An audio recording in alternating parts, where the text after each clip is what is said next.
Industry में जब जब सक्सेसफुल एक्ट्रेस, ब्यूटीफुल दीवा, बेस्ट डांसर, सबसे अच्छी हीरोइन, अच्छी एक्टिंग करने वाली हीरोइन कौन है इसकी बात होती है तो इसमें सबसे पहला नाम माधुरी दीक्षित का आता है।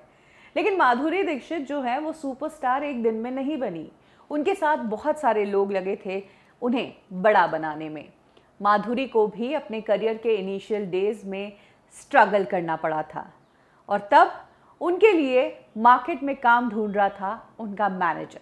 जिस वक्त माधुरी इंडस्ट्री में एक स्ट्रगलर थी तब उनके मैनेजर ने एक दूसरे सुपरस्टार को अप्रोच किया, माधुरी के लिए मदद मांगी, माधुरी का नाम अपने प्रोड्यूसर्स को सजेस्ट करने की बात कही। उस सुपरस्टार ने माधुरी को प्रमोट भी किया, कुछ फिल्में भी दिलवाई। लेकिन जब माधुरी बड़ी बन गई तो माधुरी ने उस सुपरस्टार को लाइफ से ऐसे निकाल के फेंका जैसे कि दूध से मक्खी निकाली हो। तो आज कब क्यों और कैसे में मैं आपको वही कहानी बताऊंगी कि कब माधुरी का नाम उस एक्टर ने सजेस्ट किया डायरेक्टर्स को, क्यों माधुरी एक टाइम के बाद उस सुपरस्टार से कट ऑफ हो गई और कैसे जब उस सुपरस्टार को जरूरत थी तो माधुरी मदद के लिए नहीं थी।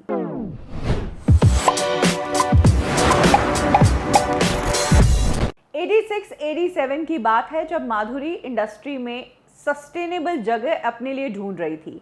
तब तक उनकी मुलाकात रिक्कू राकेश से हो चुकी थी जो बड़े बड़े एक्टर्स को मैनेज कर रहे थे, जिसमें से एक नाम अनिल कपूर का भी था। रिक्कू राकेश ने माधुरी के लिए कई सारे प्लान्स किए कि कैसे माधुरी को इंडस्ट्री में बड़ा बनाना है, जिसमें से एक प्लान तो ये था कि माधुरी को लेकर स्क्रीन मैगजीन में ऐड दिया जाएगा और बड़े बड़े प्रोड्यूसर्स का नाम लिखकर कह दिया जाएगा कि ये इन प्रोड्यूसर की फिल्मों में नजर आने वाली है, यानी कि हवा बनाया जाएगा। दूसरा तरीका जो रिक्कू राकेश ने ढूंढा था वो ये कि जिन जिन एक्टर्स से वो कांटेक्ट में हैं उनको जाकर कहेंगे कि आप अपनी फिल्मों में प्रोड्यूसर्स को माधुरी का नाम रेकमेंड करो। रिक्कू राकेश ने लिस्ट तैयार कर ली, कौन एक्टर्स उस दौरान के सबसे बड़े कमर्शियल एक्टर्स थे और ज़्यादा फिल्में कर रहे थे।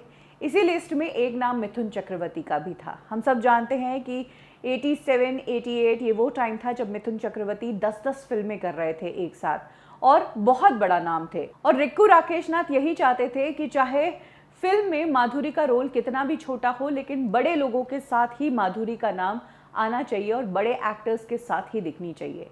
तब BR स्टूडियोज़ में मिथुन चक्रवर्ती अपनी एक फिल्म की शूटिंग कर रहे थे और वहीं पर रिक्कू राकेश जो कि माधुरी के मैनेजर थे वो मिथुन चक्रवर्ती से मिलने गए।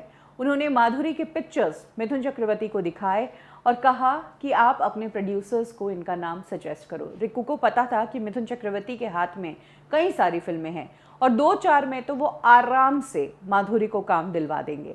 और मिथुन चक्रवर्ती जो खुद ज़ीरो से शुरू हुए हैं, उन्हें पता है कि एक आउटसाइडर जिसे कुछ पता नहीं है इंडस्ट्री में उसको एक एक फिल्म कितनी मुश्किल से मिलती है।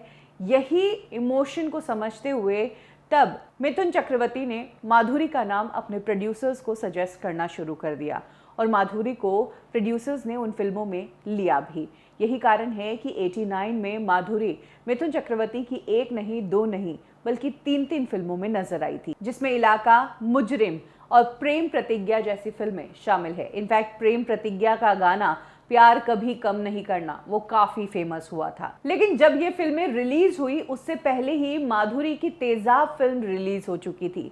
तेजाब में वो अनिल कपूर के साथ नजर आई थी। अनिल कपूर जो उस टाइम मिस्टर इंडिया से सुपरहिट हुए ही थे और टॉप पर चल रहे थे और इधर माधुरी के करियर में एकदम से उछाल आ गया। जो माधुरी बड़ी बड़ी फिल्मों में छोटे मोटे किरदार कर रही थी वो अब एक लीड एक्ट्रेस में जाने जाने लगी थी और मोहिनी मोहिनी करके लोगों में उनका क्रेज हो गया था। और यही टाइम था चांस मारने का, सही टाइम का, सही अपॉर्चुनिटी का इस्तेमाल करने का।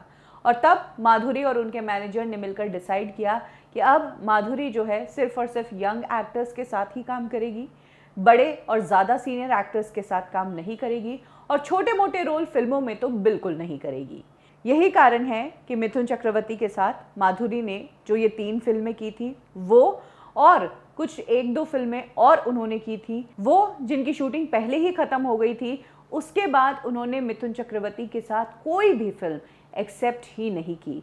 फिर चाहे मिथुन चक्रवर्ती ने उनका नाम सजेस्ट किया हो या फिर सामने से उन्हें फिल्म ऑफर हुई हो, इसके बाद माधुरी ने डिसाइड कर लिया कि वो यंग एक्टर्स के साथ ही काम करेगी, 90s में वो टाइम भी आया जब Mithun Chakraborty B grade type की फिल्में कर रहे थे, कम बजट की फिल्में कर रहे थे, तब उन्हें एक बड़ी फिल्म की ज़रूरत थी, लेकिन तब भी माधुरी ने परवाह नहीं की और मिथुन चक्रवर्ती के साथ एक भी फिल्म को हाँ नहीं कहा। यही कारण है कि माधुरी की एक फिल्म आने वाली थी, जय देवा इस फिल्म का नाम था, लेकिन ये फिल्म भी बंद हो गई और जब ये फिल्म बंद हुई तो माधुरी ने भी कुछ खास परवाह नहीं की। इस फिल्म में माधुरी दीक्षित के साथ मिथुन चक्रवर्ती ही काम कर रहे थे। तो कुछ इस तरीके से हुआ मिथुन चक्रवर्ती के साथ। जिस माधुरी को उन्होंने मदद किया, उसी माधुरी ने जब वो स्टार बन गई तो उन्हें भूल गई।